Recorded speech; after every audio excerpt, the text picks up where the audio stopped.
What you've witnessed thus far today in worship is the embodiment of our series, Artists Who Inspire. 3 pieces of music born from 3 poems, like the blooming of seeds planted by a poet. The result is that 3 musicians in our church bloomed these 3 beautiful songs. Their inspirations, they said, the words in the poems resonated with them. Healing and transformation awaits you. I will not weep, to I will do this instead, a powerful and healing message. Anger during grief may be over the loss itself, or it may be an unresolved anger with the person who is gone. It must be let go, said the songwriters of the poems. 3 poems, 3 musicians, powerfully moved by words written by a poet they do not know, cast across literal oceans. Aurora lives in Puerto Rico. Words that motivate musicians and us to be moved, to heal, reclaim, to let go. This is powerful spiritual medicine, friends. And of course, we know about this in this church, one that honors poetry, has classes on it, finds its use in hymns and music and worship constantly. If you've been here a year, you've been exposed to 100 poets, from Langston Hughes to Rilke to many you have never heard of, like Aurora Levins Morales, because poetry is good medicine. Poetry is spiritual guidance, is food for the soul. Poetry gets above and below the surface of the world's nonsense and points to truths that run through our lives in ways that stories and sermons and news spots and Netflix docudramas just can't. Because poetry, and I am quoting Aurora Levins Morales here, expands possibility. Poetry can name the bad and see the possible, and helps us imagine winning beyond tragedy.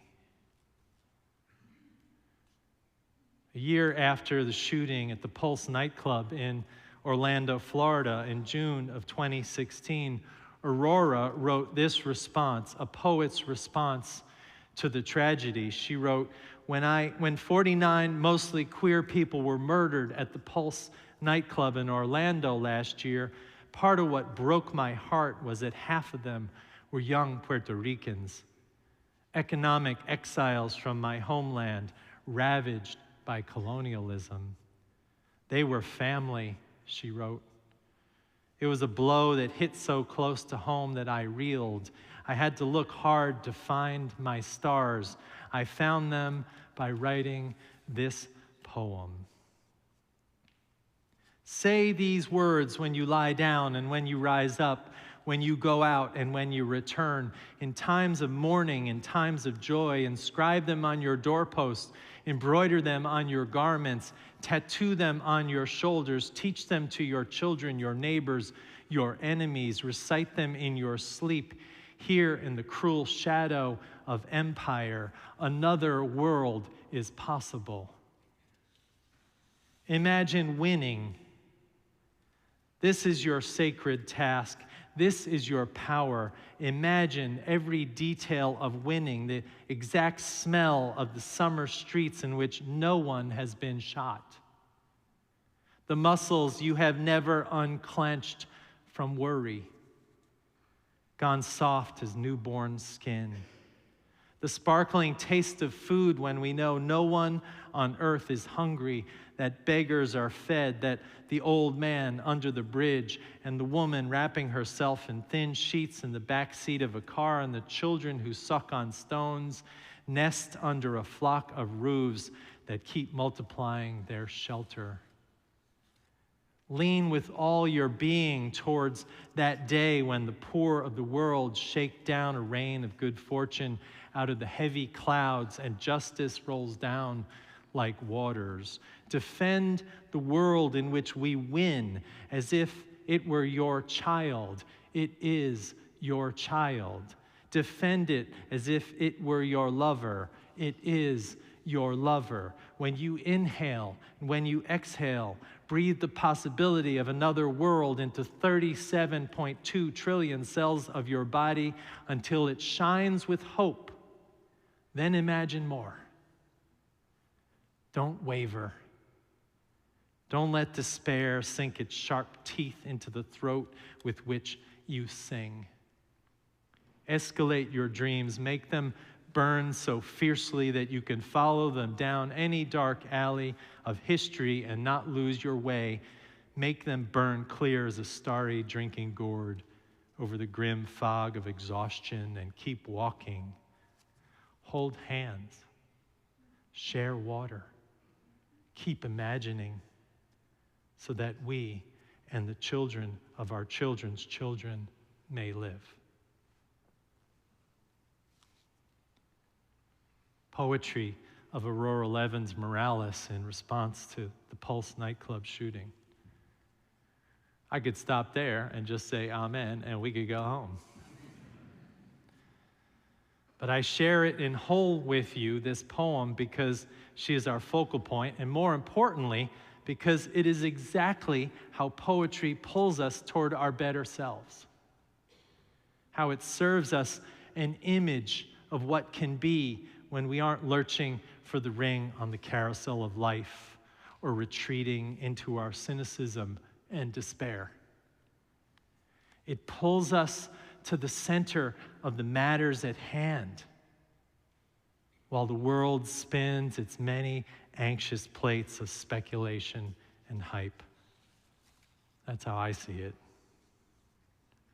Because that is what poetry does for me, and that is what Aurora said to me as we sat in a group of ministers leading large UU churches in a hotel conference room in Puerto Rico last February, and we listened to this humble poet sage speak to our hearts that ached with all the world's problems and all our congregation's problems. On top of that, she spoke as we received the news that one of our dear colleagues, Jan Eller Isaacs, had just died in Minnesota. And as we heard the news, the room full of ministers were in tears. And so Aurora paused her talk with us and with grace said, when things like this happen, we might just do this. Let the youngest people in the room speak, she said.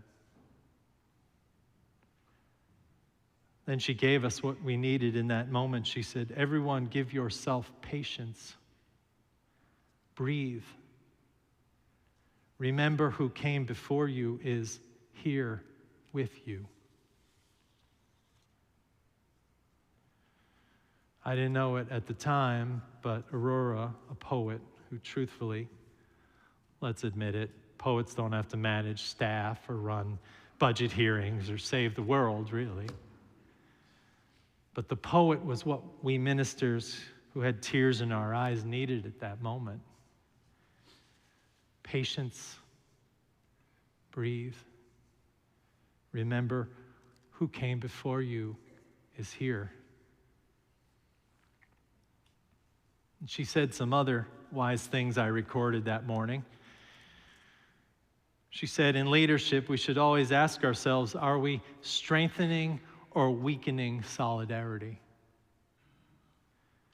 She said of poems and sermons, quoting the singer-songwriter Pete Seeger, it's not how good the song is, it's what it's good for.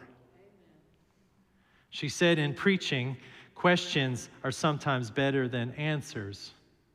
She said in leadership isn't just giving the people the goods. She ended that sentence right there. Poets can launch those wise, pearly grenades at groups of people and leave and not look back. And the thing is that this is precisely what they should do. Few poets are problem solvers or strategic planners. They are word painters. Poets are the sense, said Samuel Beckett. Poets are the sense, and philosophers are the intelligence of humanity. I'm not sure I draw such a strong line between intelligences, knowing what we know about that now. The sense, though, means something to me. The sense is the sensitivity, the intuition, the thing that gets lost when we get scared of the world or each other or political movements or Project 2025, the new enemy, which I've been preaching against for 6 months to a year. By the way, that meme on social media that if your minister doesn't speak about Project 2025 in 3 weeks, you should find another church. Think about that. So if your preacher doesn't say anything on some abstract timeline about a politically divisive, albeit dangerous and horrendous thing, you would leave your community, your faith, the people who love you, the people who have loved you back to life. Because the preacher didn't live up to your expectation and conform to your needs. That isn't sense, friends. That is Russian Cambridge Analytica type of divide and conquer baloney that wants us in more decline in our faith communities, to continue to tear at the fabric of the progressive left. If your preacher doesn't mention Project 2025, start a discussion group. Don't go running and screaming and looking around for people who will just nod and confirm your beliefs at everything you say. That's not sense. That's not faith. That's not living the way the poets want us to live, laying our jagged angers at the waterfall's foot to be made into sand, pounding grief into sand with love, which takes 1,000 years. And then climbing empty-handed like ancient life emerging from the sea, hope and possibility evolving, learning again to live on land. That's my Project 2025 detour, I'm sorry. But it could be just about anything that helps us detour from the sense, the shooting, whatever you want to latch onto that pulls you from the sense, from that deeper stream of life and meaning. You know those things. I hear you talking about them. What pulls you back to the grounded person you are? What pulls you into the underground river of soul that flows on no matter the world's turmoil? Aurora's poems, sung through Gary and George and Deborah and preached through this pulpit, are saying to you, patience, breathe. Remember who came before you is here with you. It's calling on a deeper sense of who you are and who we as a world of caring people can be, calling you off the ledges of despair and anger or whatever you're carrying or worrying about today, asking you to give your stones of grief away, to grind eggshells into chalk, which is ancestral power of protection. Do not weep over what is lost. Turn the loss into something good. Why would I cry over temples destroyed when we are the temple we need, Aurora says in her poems. I know my words and Aurora's are blending because today the poet speaks through me and Gary and Rosanna via Deborah and Alan and George and the ink on the back of your order of service and the magical, miraculous, magnetic forces that cast this sermon out into the globe, where someone in Indonesia is watching right now, sitting in this sanctuary with you, and someone in Massachusetts is grieving and sitting in this sanctuary with you, and someone needs to hear this message because it comes from a deeper well than where the news and the nonsense comes from. You hear what I'm saying? And that's what inspires me about Aurora's poetry, especially. Because we are on some crazy roller coasters, friends. And we need to feel the ground under us. We need to take instructions from poets who tell us things like hold hands, share water, keep imagining, so that we and the children of our children's children may live. Another world is possible. I hope all this or some part of it makes sense to you today. If it doesn't, you're probably one of those hyper-rational types who wonder about us more poetic types. So in every sermon, we try to give those of you who need that some statistic or some scientific discovery. So here's a scientific study on the power of poetry. Just kidding, there is no scientific study on poetry. Poetry is just a lot of words that will save your life if you let them in. If you open your heart rather than trying to analyze everything, because poetry doesn't play that. It beckons you on like a call of a bird in the night or the light of the moon, saying another world is possible. Keep imagining. Don't let despair sink its sharp teeth into the throat with which you sing. That's the revolution, friends. It's not taking place on CNN or on Instagram or Facebook. The revolution is listening to the poetry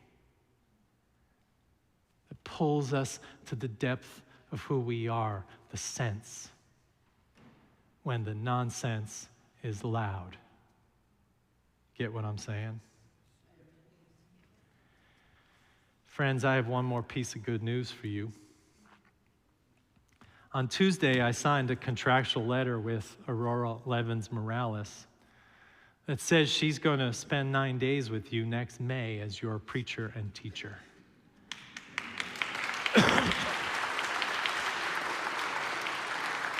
I will be on sabbatical, in part 2 of my sabbatical next May, and she will be one of your preachers and teacher resident ministers. My gift to those of you who take it. Because I believe that poets who inspire should have pulpits from time to time, just as pulpits should be inspired by poetry all the time. This sermon is from Aurora and me and Gary and George and Alan and Rosanna and Deborah. It's from the depths of the well of the soul, calling you to the sense. Your feet on the ground, your spirit here and present. And so let's let that be. And let's join together in prayer.